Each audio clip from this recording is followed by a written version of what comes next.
ঝড়, বন্যা, জলোচ্ছ্বাস, খরা, দাবানল, তুষারপাত। গেল বছর এমন অসংখ্য প্রাকৃতিক দুর্যোগের সাক্ষী হয়েছে বিশ্ববাসী।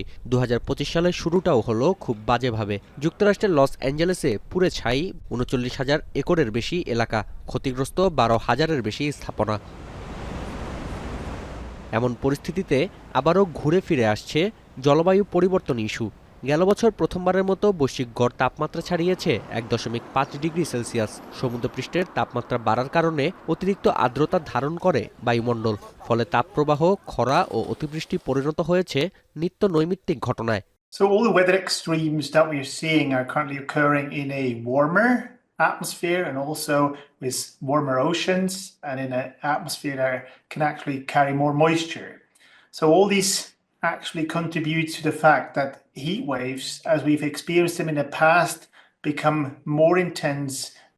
পৃথিবীর গড় তাপমাত্রা বৃদ্ধির হার ১.৫ ডিগ্রি সেলসিয়াসে বেঁধে রাখতে ২০১৫ সালে সম্মত হয় বিশ্বের প্রায় ২০০টি দেশ, যা প্যারিস জলবায়ু চুক্তি নামে পরিচিত। তবে প্রথম মেয়াদে ক্ষমতায় আসার পর এই চুক্তি থেকে যুক্তরাষ্ট্রকে বের করে আনেন ডোনাল্ড ট্রাম্প। আর মাত্র কয়েকদিন পর দ্বিতীয় মেয়াদে ক্ষমতা গ্রহণ করবেন রিপাবলিকান এই নেতা। শঙ্কা রয়েছে এবারও একই পথ অনুসরণ করবেন তিনি।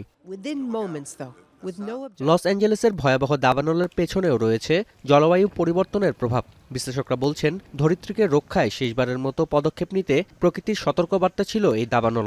যদিও দ্বিতীয়বারের মতো যুক্তরাষ্ট্রকে জলবায়ু চুক্তি থেকে বের করে আনতে পারেন ট্রাম্প, এমন আশঙ্কার পাশাপাশি কেন্দ্রীয় জরুরি ব্যবস্থাপনা সংস্থা ফিমার তহবিলও কমাতে পারে নবনির্বাচিত মার্কিন প্রশাসন। It's actually Donald Trump back in 2019 that did use some of that FEMA funding to build facilities along the border in his attempt to control the immigration on that U.S.-Mexico border. What we don't know is what Donald Trump will do with FEMA when he takes office, because he has vowed to cut heavily into federal budgets. বিজ্ঞানীরা বলছেন, জীবাশ্ম জ্বালানির ওপর থেকে নির্ভরতা কমাতে না পারলে ক্রমশ বাড়বে প্রাকৃতিক দুর্যোগ, শঙ্কার মুখে পড়বে প্রকৃতি ও জীবন। নাফিয়া আরমান মনন, এখন বিশ্ব।